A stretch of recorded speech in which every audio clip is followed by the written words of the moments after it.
Holy shit. That guy's whole eye just got punched in. I guess you can say he never saw it coming.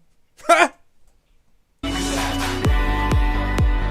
I don't care what they do, and I don't care what they know, and I don't care what they say about me now.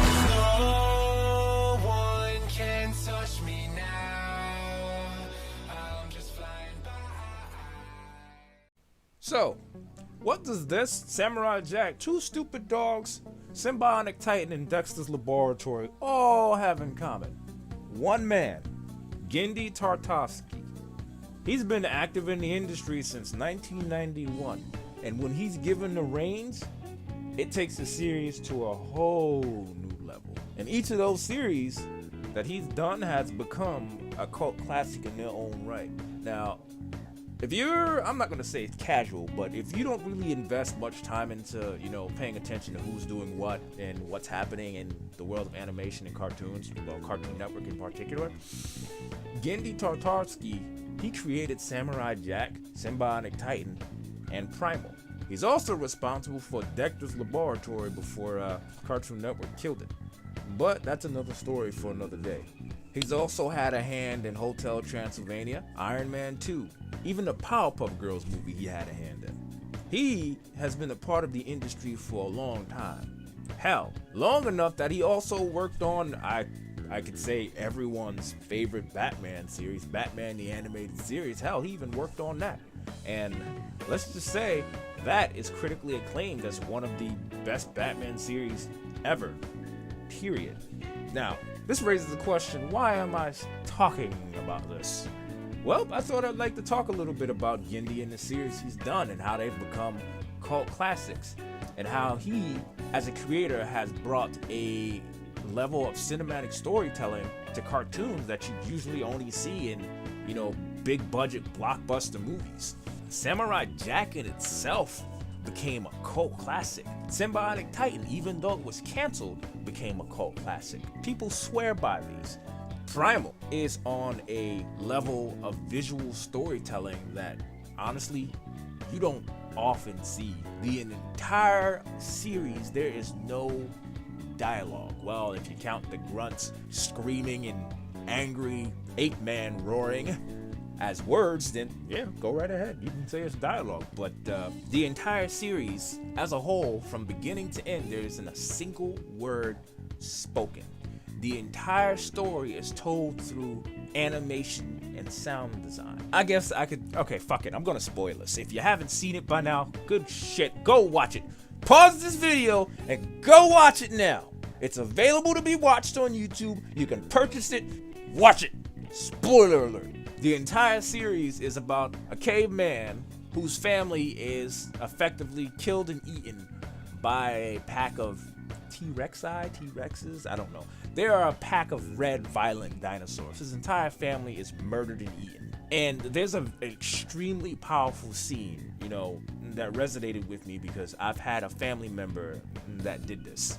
Spear stands on the edge of a cliff. There's this sadness and this great amount of guilt and hurt on his face as he's peering into the horizon from this cliff and begins to take a step over the edge. Then his departed family appears before him. It dawns on you what exactly you're looking at. You're looking at a very powerful scene of a caveman contemplating ending his own life. Just think about that for a second. After losing everything he'd ever had, his entire reason for being, for going out every day and hunting, he lost all of it.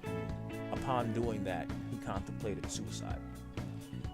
Yeah, this video is probably fucking deranked right about now, but whoop they fucking do! Yeah, I'd probably ruin this video with that little outburst, but you know what? Hey, carrying on. And from there, the series truly starts. After having that vision of his family, he proceeds to live out his life in solitude, if that's what you could call it. One day, he spots a T-Rex. I don't really know if she's a T-Rex or not, but he spots this T-Rex thinking it's one of the ones that killed his family and proceeds to track her to her den and prepares to confront her and is damn near ready to take all of his rage, frustration, and anger out on her. And then he sees these two small babies behind her, cowering in fear of him. And he has this flashback, a really powerful flashback. He had become the things that destroyed his family. Unfortunately, he had led those things to Fang and her family. And that's when it proceeds to go all downhill, and this is where the trailer kicks in. And if you watch that trailer, again, you see that powerful moment. Spear has a moment of clarity as he's trying to flee. He can't abandon them. In essence, he had replaced Fang and her babies with his family. And after he did that, after he made his resolution, oh God, he proceeded to fuck them all the way up.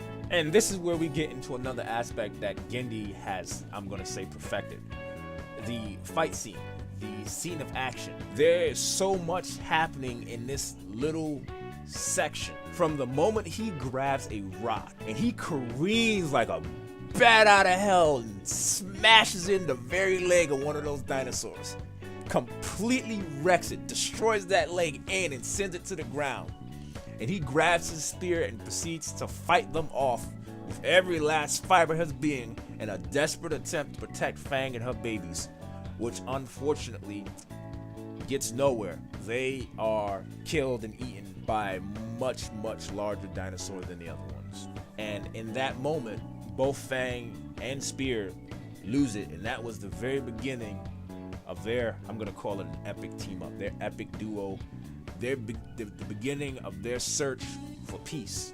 And that's where Primal starts. Now mind you, in that first episode, that little bit set the tone for the entire series. The entire series is very bloody and action packed, but again, the entire thing, it tells a very, very sad story, but it's all done visually. And I'm going to leave the conclusion of this story up to you. That's for you to watch. I won't spoil that for you. I'm pretty sure everyone's seen the first episode by now.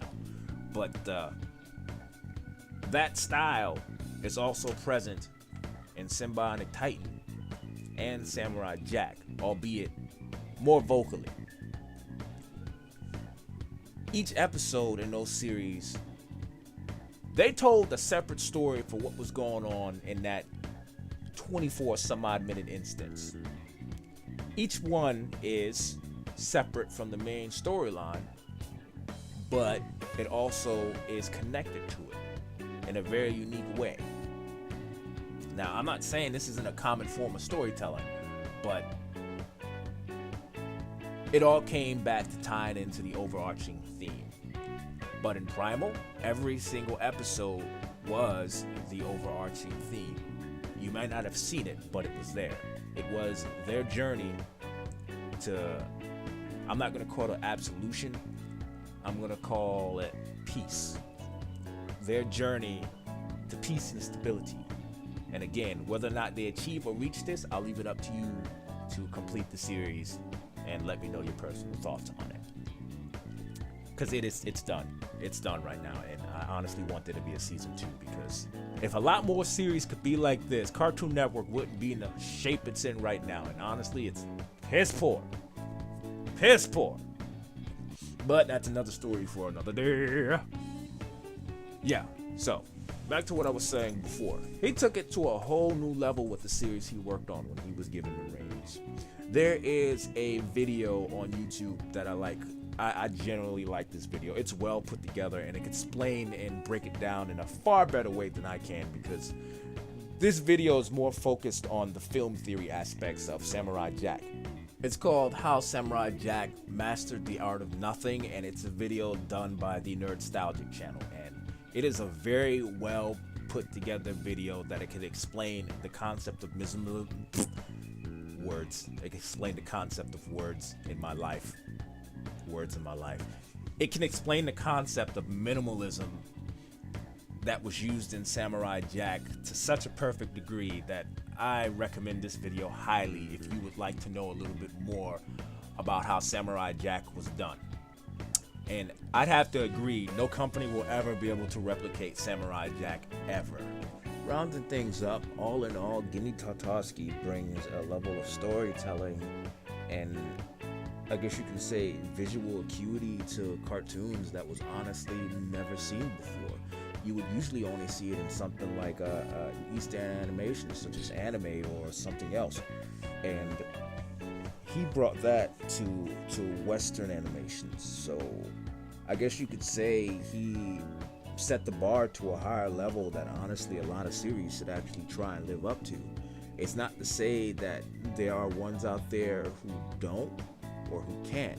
It's just to say that the majority of them refuse to. I blame Teen Titans Go. And they refuse to meet this level of storytelling, even though they can go for a single instance, slice of life type, single episodic episode story, but they don't, and it honestly is detrimental to the storytelling as a whole, and it's left us in the state of Western animation is nowadays.